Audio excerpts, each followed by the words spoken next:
السلام عليكم ورحمة الله وبركاته. وعليكم السلام ورحمة الله وبركاته. الحمد لله رب العالمين حمدا يوافي نعمه ويكافئ مزيده. اللهم يا ربنا لك الحمد كما ينبغي لجلال وجهك ولعظيم سلطانك. سبحانك لا نحصي ثناء عليك، أنت كما أثنيت على نفسك فلك الحمد حتى ترضى ولك الحمد إذا رضيت ولك الحمد بعد الرضا. وأشهد أن لا إله إلا الله وحده لا شريك له، وأشهد أن سيدنا محمدا عبده ورسوله الذي أرسله الله سبحانه وتعالى للعالمين بشيرا ونذيرا، فالحمد لله أن جعلنا من أمته. Beliau setelah memberikan salam kepada kita semuanya, beliau awali dengan pujian-pujian pada Allah Subhanahu wa taala, kemudian dengan pujian yang begitu luar biasa, dengan begitu dahsyatnya sebagaimana besarnya nikmat Allah Subhanahu wa taala, dan juga beliau menyampaikan salawat serta salamnya kepada Nabi besar Muhammad sallallahu alaihi wasallam. Dan beliau memulai dengan mengatakan sungguh besar nikmat Allah Subhanahu wa taala kepada kita yang patut kita syukuri, yaitu Allah telah menjadikan kita termasuk bagian daripada umat Nabi besar Muhammad sallallahu alaihi wasallam. لو سجدنا على الجمر شكرانية لله سبحانه وتعالى أن كنا من أمة هذا الرسول لما أدينا حق هذا الأمر وما أدينا حق هذه النعمة العظيمة. Seandainya, kata beliau, kita bersujud di atas bara api dalam rangka mensyukuri nikmat atas terpilihnya kita sebagai salah satu umat Nabi Muhammad SAW, maka sujudnya kita di atas bara api tadi untuk mensyukuri nikmat tersebut sedikit pun tidak sebanding dengan besarnya nikmat tersebut. ولو ذهبنا من هنا إلى المدينة المنورة زائرين هذا النبي صلى الله عليه وسلم نمشي على أعيننا لما أدينا حق رسول الله صلى الله عليه وسلم. Seandainya kita berjalan dari tempat kita ini menuju kota Madinah berziarah ke makam Nabi Muhammad SAW dengan cara berjalan memakai mata kita, seandainya mungkin orang berjalan dengan menggunakan matanya sampai ziarah ke makam Nabi, sungguh sedikit pun tidak bisa kita memberikan haknya Nabi Muhammad SAW yang sebenar-benarnya berhak beliau dapatkan. ولهذا يقول الإمام الحداد سيدنا عبد الله بن علوي بن محمد الحداد في بيت له: وإنك لا تجزي نبيك يا فتاة ولو جئته سعيا على العين سائري. Oleh karena itu Al-Habib Abdullah bin Alawi Al-Haddad di dalam salah satu bait qasidah beliau menggubah dengan makna seperti yang beliau sebutkan tadi. Habib Al-Haddad mengatakan, innaka la tajzi nabiyyaka ya fata, sungguh benar-benar engkau tidak akan mampu bisa membalas nabimu wahai pemuda, walau jitahu sa'yan ala ainin sa'iri, walaupun kamu berjalan menuju Nabi dengan menggunakan kelopak mata. Alhamdulillah ala an ja'alana min ummati hadzal rasul sallallahu alaihi wasallam. Segala puji bagi Allah atas nikmat Allah pilih kita termasuk menjadi umat Nabi Muhammad sallallahu alaihi wasallam. ولهذا يقول الله سبحانه وتعالى كنتم خير أمة أخرجت للناس فما كنا خير أمة إلا بهذا النبي صلى الله عليه وسلم. Itulah sebabnya Allah Subhanahu wa taala menyebutkan di dalam Al-Qur'an, Allah berfirman, kalian wahai umat Nabi Muhammad adalah sepaling baiknya umat yang pernah dimunculkan oleh Allah Subhanahu wa taala di atas muka bumi ini. Tidaklah predikat umat terbaik itu kita hasilkan dan kita dapatkan kecuali semuanya berkat Nabi Muhammad sallallahu alaihi wasallam. Allah azza wa jalla arsala hadha an-nabi sallallahu alaihi wasallam ila al-ummah al-islamiyah jami'aha, arabaha wa ajamaha, sharqaha wa gharbaha. فمنهم من آمن بهذا الرسول ومنهم من كفر بهذا الرسول. Allah Subhanahu wa taala mengutus Nabi Muhammad SAW kepada semua umat, baik itu orang Arab atau selain orang Arab, baik itu yang tinggal di timur maupun yang di barat, semuanya adalah termasuk orang-orang yang dapat utusan Nabi SAW. Tapi di antaranya ada yang beriman dengan Nabi, namun ada pula yang tidak beriman dengan Nabi. فأيد الله سبحانه وتعالى هذا النبي صلى الله عليه وسلم بتأييدات عظيمة وخصائص لم يخص أحد من الأنبياء بهذه الخصوصيات التي اختص الله بها هذا الرسول. Dan Allah Subhanahu wa taala menyempurnakan Nabi kita dengan memberikan berbagai macam kekhususan, berbagai macam sesuatu yang menjadi khususiyah Nabi sallallahu alaihi wasallam yang tidak pernah Allah berikan kepada siapapun Nabi sebelum Nabi sallallahu alaihi wasallam. وأيده أيضا بمعجزات خوارق للعادات التي اعتادها البشرية فتسمى المعجزات تأييدا على نبوة رسول الله صلى الله عليه وسلم. Dan juga Allah berikan kepada Nabi sallallahu alaihi wasallam berbagai macam mukjizat, perkara-perkara yang di luar nalar manusia tapi bisa terjadi di tangan Nabi sallallahu alaihi wasallam sebagai bentuk penguat tentang kenabian Rasulullah sallallahu alaihi wasallam. فمن الخصوصيات التي اختص الله سبحانه وتعالى نبينا محمد صلوات ربي وسلامه عليه أن جعل هذا الرسول وهذه المعجزات التي جعلها خالدة مخلدة القرآن الكريم كلام الله سبحانه وتعالى الذي بين ظهرانينا. هذه معجزة خاصة لرسول الله صلى الله عليه وسلم ومؤبدة إلى أن يأتي الوقت المعلوم فتسحب من الصحف وتسحب من الصدور.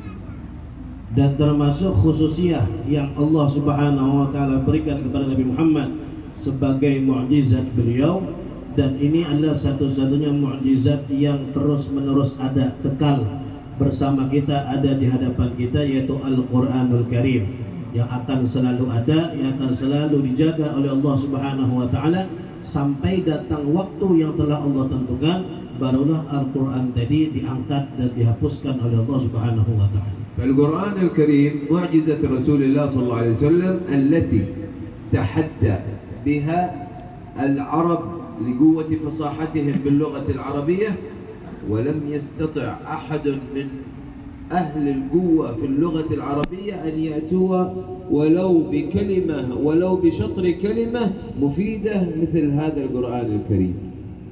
Al-Quran yang kita ketahui ada di hadapan kita, yang ada di antara kita, yang sering dibaca, ini adalah mukjizat yang dijadikan oleh Allah Subhanahu wa taala untuk sebagai menantang orang-orang yang ada pada zaman Nabi sallallahu alaihi wasallam, yang bahkan mereka adalah orang-orang yang fasih di dalam berbahasa Arab, orang-orang yang pandai di dalam bahasa Arab, ahli bahasa Arab, namun tidak ada seorang pun di antara mereka yang mampu mendatangkan satu kalimat, bahkan separuh kalimat yang memberi faedah sebagaimana faedah yang didatangkan oleh Al-Quran. وجعل الله سبحانه وتعالى هذا القرآن مخلدا أبدا بقوله سبحانه وتعالى إنا نحن نزلنا القرآن وإنا له لحافظون، أي أنه سيبقى محفوظا هذا القرآن بحفظ الله ورعايته ومن أجل رسول الله صلى الله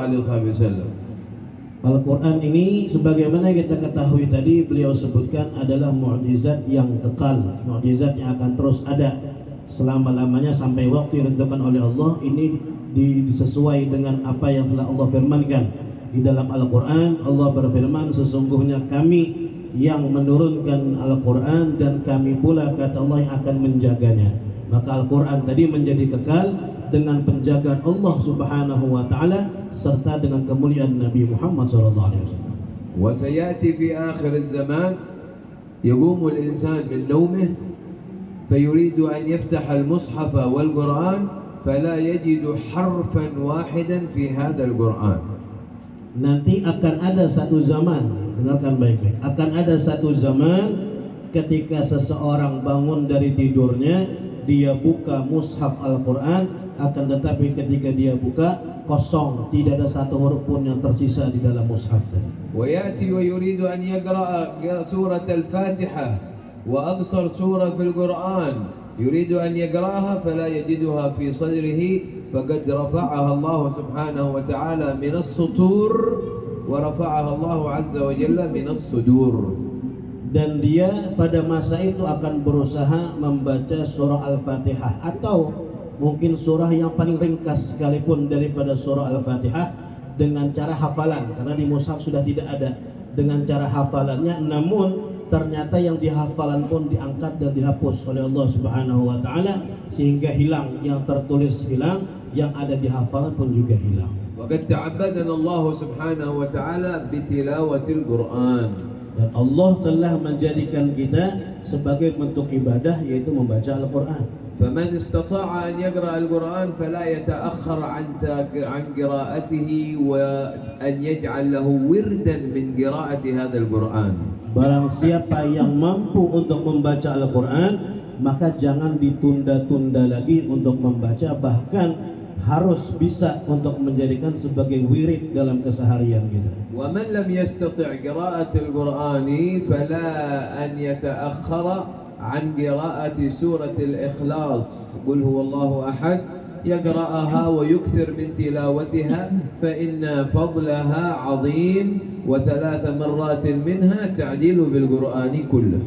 Dan barang siapa yang tidak mampu, mungkin karena sedikitnya waktu yang ada di dalam dirinya, maka setidaknya kata beliau, jangan sampai kehilangan fadilah surah Al-Ikhlas. Bacalah surah Al-Ikhlas karena di dalamnya banyak kandungannya, di dalamnya banyak keutamaan yang besar yang disisipkan oleh Allah. Di antaranya, barang siapa yang membaca 3 kali surah Al-Ikhlas, maka sebanding dengan membaca Al-Quran 1 kali khatam.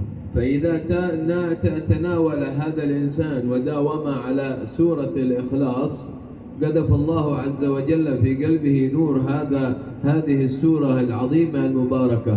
وتخيل لو أن الإنسان أخذ المسبحة وقرأ 100 مرة من هذه السورة العظيمة، سورة الإخلاص، قرأها في اليوم والليلة أو قرأها بعد الصلاة، الذي طبعا لا يستطيع أن يقرأ القرآن. أما من استطاع أن يقرأ القرآن فلا بد أن يجعل له وردا خاصا يوميا بهذه التلاوة العظيمة. Barang siapa, kata beliau, yang melazimkan membaca surah Al-Ikhlas dalam keseharian dia, maka Allah akan tanamkan dan Allah akan percikkan dalam hatinya cahaya nur daripada surah Al-Ikhlas tadi. Maka bayangkan saja, kata beliau, seandainya kita itu bisa membaca, mengambil tasbih kita, membaca 100 kali surah Al-Ikhlas di siang dan malam kita. Tapi kata beliau, ini bagi orang yang mungkin kurang waktu untuk membaca Al-Quran dan dia tidak hafal surah yang lain, maka setidaknya yang Al-Ikhlas ini dia baca. Adapun bagi yang punya waktu luas, ada waktu lenggang, maka tetap dianjurkan untuk membaca Al-Quran secara keseluruhan dan dijadikan sebagai wiridnya. Nabi sallallahu alaihi wasallam kana daiman yaqra al-Quran. Rasulullah sallallahu alaihi wasallam, beliau di antara kebiasaannya adalah senantiasa melazimi membaca Al-Quran. ولا يوجد في هذا الكون أحد يتقن تلاوة هذا القرآن ويبدع صوته وإتقانه في تلاوة القرآن مثل رسول الله صلى الله عليه وسلم. Dan tidak ada seorang pun di alam semesta ini yang membaca Al-Quran dengan bacaan yang paling indah, bacaan yang paling bagus, dan dengan suara yang paling merdu melebihi daripada Nabi Muhammad SAW. ولقد كان صلى الله عليه وسلم صوته جميل جدا، إذا سمعته لا تكاد أن تكتفي من سماع صوته الشريف العظيم المبارك. Rasulullah SAW diberikan anugerah oleh Allah dengan suara yang sangat-sangat indah, sangat-sangat merdu. Seandainya, kata beliau, kamu mendengarkan suara Nabi, niscaya kamu akan ketagihan dan tidak akan pernah puas dengan mendengar suara Rasulullah SAW. ولهذا قال صلى الله عليه وسلم في حديثه ما بعث الله نبيا من الأنبياء إلا وبعثه ذا صوت جميل ووجه حسن، وإن نبيكم يتكلم عن نفسه وإن نبيكم أحسنهم صوتا وأجملهم وجها صلى الله على سيدنا رسول الله. Di dalam hadis Nabi SAW beliau bersabda, tidaklah Allah mengutus seorang nabi pun, tidak ada satupun nabi yang diutus oleh Allah Subhanahu wa taala kecuali pasti berwajah indah dan pasti bersuara merdu.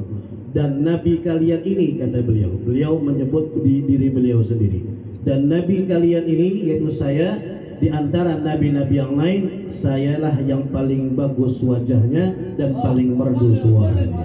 ولقد كان الإمام الحبيب أحمد بن حسن العطاس كثير الرؤيا لرسول الله صلى الله عليه وسلم وهو يقرأ القرآن، فكان دائما يسمعه في مرائه أنه يقرأ القرآن، حتى كان الإمام الحبيب أحمد بن حسن العطاس يقرأ مثل قراءة رسول الله صلى الله عليه وسلم، يطبق ويتشبه بصوت رسول الله صلى الله عليه وسلم.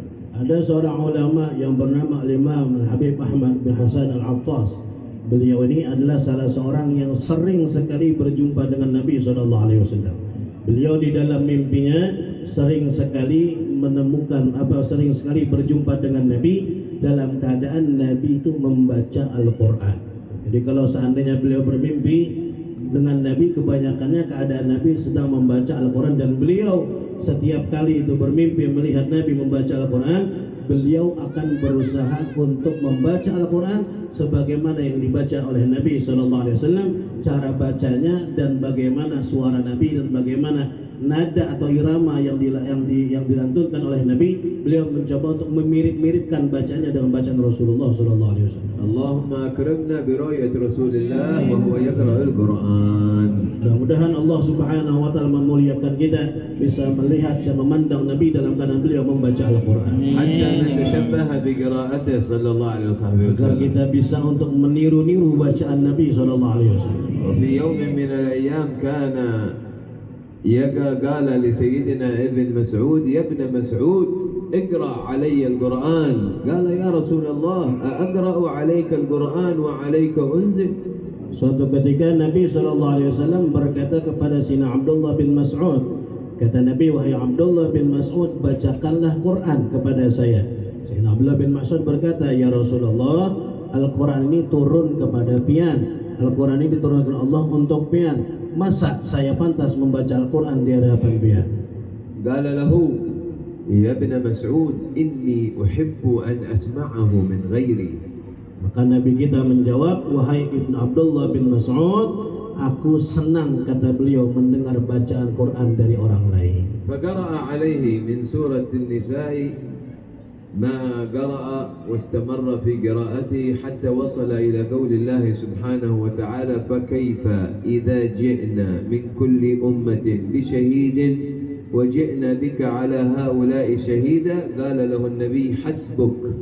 فلما وقف ابن مسعود قال رفعت وجهي وبصرت في عين رسول الله فإذا عين رسول الله تذرف الدمع ويبكي صلى الله عليه وسلم. Maka Sayyidina Abdullah bin Mas'ud atas perintah Nabi, beliau pun membacakan Al-Quran kepada Rasulullah SAW. Dibacakan oleh beliau surah An-Nisa, dibaca ayat per ayat sampai pada ayat fakaifa idza ji'na min kulli ummatin bi syahidin wa ji'na bika 'ala haula'i syahida, yang mana makna daripada ayat tersebut, Allah Subhanahu wa taala nantinya ketika di hari kiamat setelah mendatangkan saksi-saksi atas umat-umat yang lain, maka saksi yang terakhir didatangkan adalah Nabi besar Muhammad SAW. Maka Nabi memerintahkan kepada Sina Abdullah bin Mas'ud, cukup wahai Abdullah bin Mas'ud, sampai sini bacaanmu. Maka berhentilah Sina Abdullah bin Mas'ud membaca ayatnya. Kemudian beliau ketika menengadahkan wajahnya melihat kepada mata Rasulullah SAW, beliau air mata telah mengalir daripada mata mulia Nabi Muhammad SAW. فينبغي لنا أن نتلو هذا القرآن وأن نتعرف على ترجمته والتعرف على معانيه المباركة. Maka kata beliau, sepatutnya apabila kita membaca Al-Quran, maka kata beliau berusahalah untuk kita tidak sekedar membaca, akan tetapi memahami makna yang kita baca daripada Al-Quran. وفقنا الله وإياكم لكل ما يحبه ويرضاه. Dan Allah Subhanahu wa taala menjadikan kita orang-orang yang senantiasa berjalan di jalan yang dicintai dan diridhai oleh Allah Subhanahu wa taala. ومن المعجزات التي اختص الله به هذا الرسول صلى الله عليه وسلم بعد القرآن أن جعل الله عز وجل على يديه تغيرات لأمور غير عادية. Termasuk di antara mukjizat yang Allah berikan kepada Nabi sebagai khususiyah yang Allah berikan kepada beliau, banyak perkara-perkara yang berubah ada di tangan Nabi SAW. فمنها تكثير القليل. Di antaranya Nabi kita bisa membanyakkan sesuatu yang sedikit. ففي يوم من الأيام يحكي لنا سيدنا أبو هريرة رضي الله عنه وأرضاه حكاية، قال كنت جائعا وأتيت إلى عند النبي صلى الله عليه وسلم وسلمت عليه من أجل أن يقول لي تفضل إلى البيت حتى آكل شيئا مما هو موجود في بيت سيدنا رسول الله صلى الله عليه وسلم. Ada kisah Sayyidina Abu Hurairah radhiyallahu an, suatu ketika beliau merasakan lapar yang sangat-sangat perih ada perut beliau karena sudah lama tidak makan. Kemudian beliau mendatangi Nabi SAW, kemudian mengucapkan salam kepada Nabi dengan harapan nih barangkali Nabi menyuruh ke rumah Sidin supaya ada bisa yang saya makan untuk mengganjal perut saya. فسلمت على رسول الله فرد علي السلام وقال تفضل وادخل البيت يا أبا هريرة. Maka beliau pun sampai kepada Nabi dan mengucapkan salam dan dijawab salam oleh Nabi SAW. Kemudian Nabi mengatakan silakan wahai Abu Hurairah masuk ke dalam rumah. فدخلت فإذا في الحجرة إناء صغير يوجد به لبن. Ketika saya masuk ke dalam rumah Nabi, ternyata di dalamnya saya dapatkan ada satu wadah kecil dan terdapat air susu di dalamnya. ففرحت فرحا شديدا على أن رسول الله صلى الله عليه وسلم سيقول لي اشرب هذا اللبن كله. Maka kata beliau, saya pun bahagia, saya pun senang ketika melihat ada air susu di dalam wadah kecil tadi, karena sangkaan saya nih Nabi pasti akan mempersilahkan saya minum daripada susu tadi.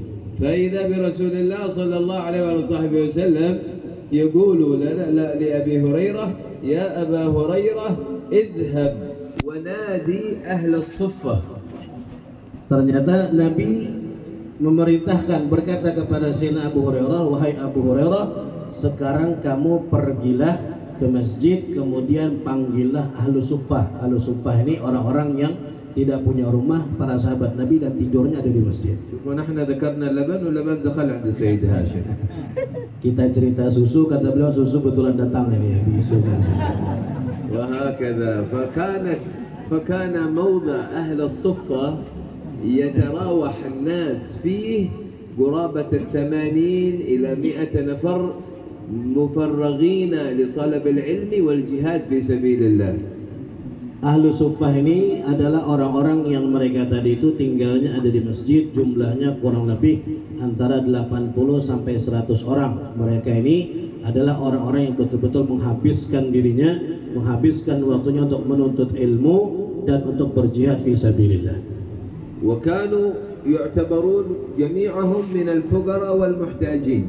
Dan mereka ahlu suffah ini adalah dianggap orang-orang yang fuqara, orang-orang yang fakir miskin, karena tidak ada pekerjaan, mereka tidak ada penghasilan. فقال سيدنا النبي يقول لسيدنا أبو هريرة اذهب ونادي أهل الصفة على إناء صغير لا يوجد فيه لبن كثير يكفي القوم هؤلاء كلهم. Ternyata Nabi SAW beliau memerintahkan Sayyidina Abu Hurairah untuk memanggil semua ahlu suffah. Padahal air susunya sedikit saja tadi itu. Harapan Sayyidina Abu Hurairah ini minum buat dia sendiri cukup. Tapi ternyata Nabi malah memerintahkan manggil orang yang puluhan tadi jumlahnya. لكن ما على أبو هريرة إلا أن ينفذ الأمر طاعة لرسول الله صلى الله عليه وسلم. Tetapi Sayyidina Abu Hurairah adalah orang yang betul-betul pasrah dengan apapun perintah Nabi, tidak akan pernah terlintas dalam diri beliau untuk membangkang sedikit pun perintah Nabi SAW, maka beliau jalankan perintah Nabi itu. فجاء جميع من في هذا المكان الذي في مسجد رسول الله إلى تحت بيت رسول الله صلى الله عليه وسلم. Maka datanglah semua ahlu suffah tadi, semuanya datang ke ada hadapan rumah Nabi SAW. فقال سيدنا أبو هريرة أدخلهم قليلا فقليلا لأن غرفة النبي صلى الله عليه وسلم غرفة صغيرة لا تكفي الناس كلهم. Mereka berdiri atau menunggu di depan rumah Nabi. Kemudian Nabi merintahkan kepada Sayyidina Abu Hurairah, wahai Abu Hurairah, persilahkanlah mereka masuk, tapi sedikit-sedikit, jangan sekali semua, karena kamar Nabi itu kecil, jadi masuknya sekelompok-sekelompok, tapi sedikit-sedikit, beberapa orang. فأخذ النبي صلى الله عليه وسلم الإناء وسمى الله وأعطى الأول وقال له اشرب. Maka Nabi SAW mengambil wadah yang berisi air susu tadi yang seadanya. Kemudian Nabi mengucapkan Bismillah, diberikan kepada orang yang pertama. Nabi mengatakan minumlah. فكان قال يقول سيدنا أبو هريرة فكنت أنظر إلى اللبن لعله يكمل أو يغلق أو ينتهي ولكن شرب الأول وشرب الثاني وشرب القوم جميعهم والإناء مليئا باللبن. Sayyidina Abu Hurairah yang dalam keadaan sangat lapar tadi, yang berharap itu jatah dia, kemudian ternyata malah diperintahkan Nabi untuk ngasih minum orang, mempersilahkan orang yang terlebih dahulu. Jadi setiap orang minum, Sayyidina Abu Hurairah sambil melirik gitu, adakah isi masih adakah lagi sisa kan gitu.